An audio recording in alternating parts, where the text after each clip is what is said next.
Hello base ஐவரோட இப்போ நவீன technology வச்சு சிசிடிவி கேமரா மூலம் எங்க என்ன நடக்குதுன்றதை நம்ம தெரிஞ்சுக்கலாம். அது மட்டும் இல்லாம மக்கள் முன்னெச்சரிக்கையாக இருக்கிறதுக்கும் சிசிடிவி கேமரா ஒரு பங்கு வகிக்குது.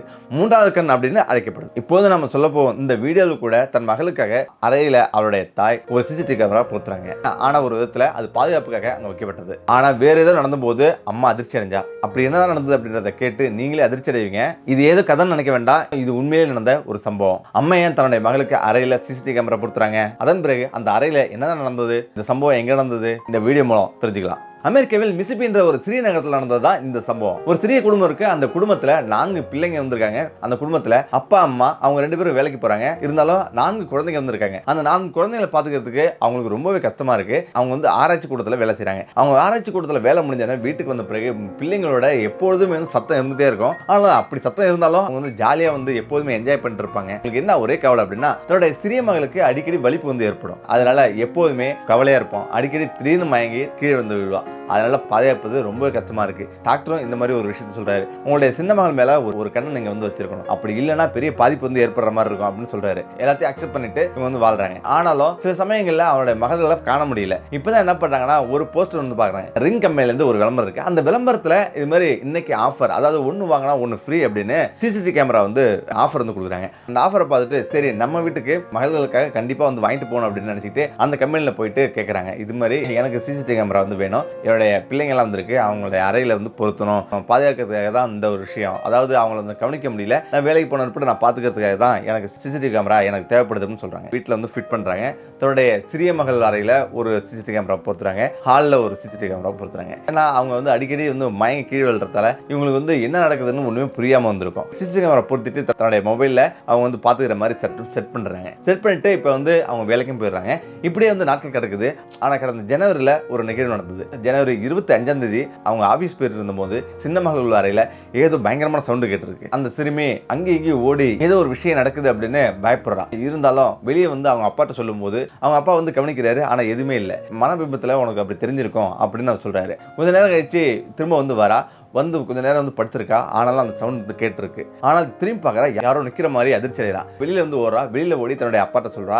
அப்பா திரும்பவும் பார்க்கறது. ஆனா அங்க எதுவுமே இல்லை. ரொம்ப நேரம் இந்த மாதிரி ஒரு விஷயம் நடந்துட்டே இருந்திருக்கு. இப்ப அவருடைய மனைவி ஆபீஸ் விட்டு வீட்டுக்கு வராங்க. வீட்டுக்கு வந்த பிறகு அவர்கிட்ட இது மாதிரி ஒரு விஷயத்த சொல்றாரு. சின்ன மகள் பேரு ரெஜினா பயப்படுறா, கத்துறா, ஏதோ ஒரு சவுண்ட் வருதுன்னு சொல்றா அப்படின்னு அவர் சொல்றாரு. ஆஸ்திரேலியா பயந்துட்டு உடனே சிறிய மகள்கிட்ட போய் என்ன நடந்ததுன்னு கேட்கிறா. அப்பதான் ஏதோ ஒரு சவுண்ட் வருது, அது என்னன்னு எனக்கு ஒண்ணுமே புரியல அப்படின்னு சொல்றா. அந்த ரூம் ஃபுல்லா பாக்குறாங்க.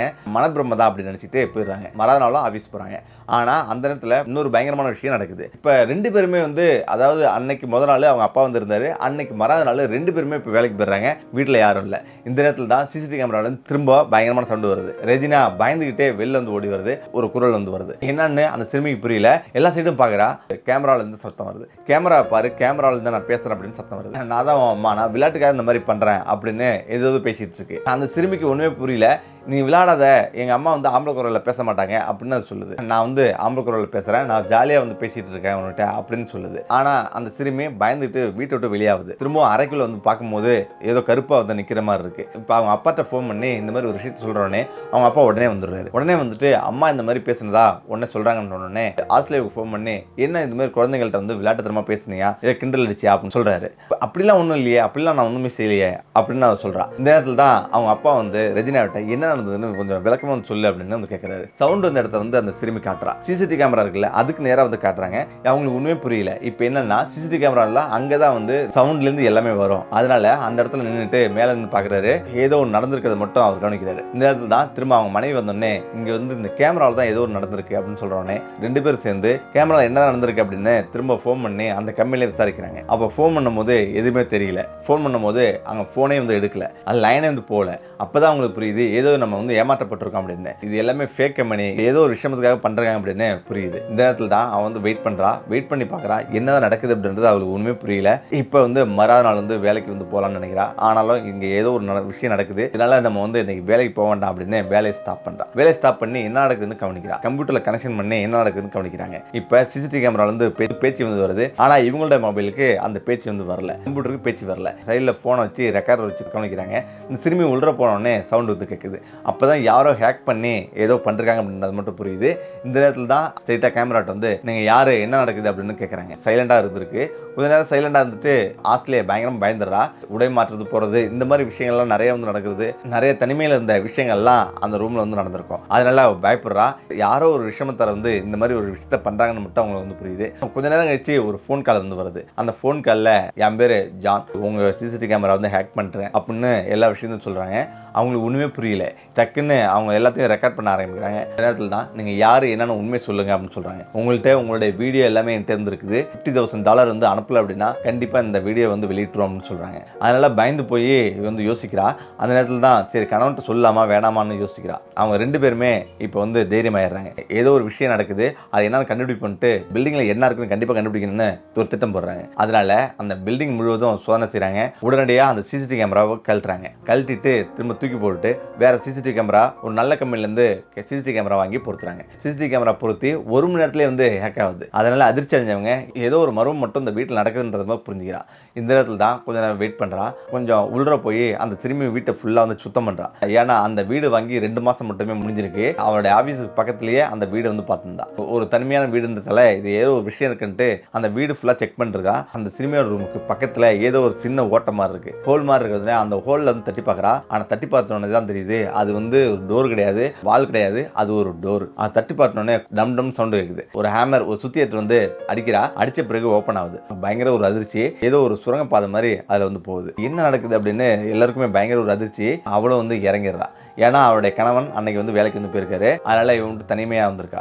இறங்கி கொஞ்சம் தூரம் நடக்கிறா. கொஞ்சம் தூரம் சுரங்கத்திலே நடந்து போகும்போது ஒரு பயங்கரமான ஒரு பில்டிங்கே அடியில் வந்துருக்கு. இதில் என்ன நடக்குதுன்ட்டு எட்டி பார்க்குறா. ஒருத்தன் உட்காந்துட்டு இவங்களை வீட்டில் என்ன நடக்குதுன்றத ஃபுல்லாக ஹேக் பண்ணுற வீடியோ எல்லாமே வந்திருக்கு. இப்போ போலீஸுக்கு உடனே ஃபோன் பண்ணுறா. என்ன நடந்ததுன்றத எல்லாமே சேகரிக்கிறாங்க.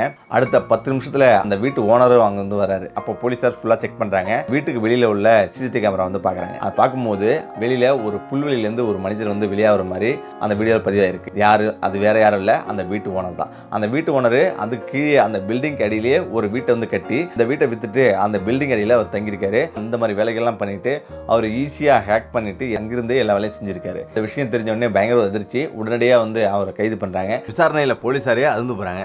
ஆலிசாவோட முன்னாள் காதலன் செய்த வேலை தான் இவ்வளவும் அப்படின்னு வெளியே வந்தது. இந்த பில்டிங் வின்சென்ட் என்பவரோட பில்டிங் தான். அவரு எனக்கு பினாமி பேர்ல எழுதி கொடுத்தாரு. அவர் முக்கியமான ஒரு வார்த்தையை சொன்னார். இந்த குடும்பம் இந்த வீட்டுக்கு வரும், அதன் பிறகு இதெல்லாம் நீ செய்யணும் அப்படின்னு அவர் சொன்னதாகவும் அதற்காக பல $1,00,000 வந்து கொடுத்ததாகவும் அவர் சொல்றாரு. அவருடைய காதலர் ஆலிசா கணவனுடைய ஆபீஸ்ல வேலை செஞ்சவர். ஆனால் திருமணமான பிறகு அனைத்தையும் மாற்றிவிட்டு அமைதியாக தனது குடும்ப வாழ்க்கையை நடத்திட்டு இருக்கா.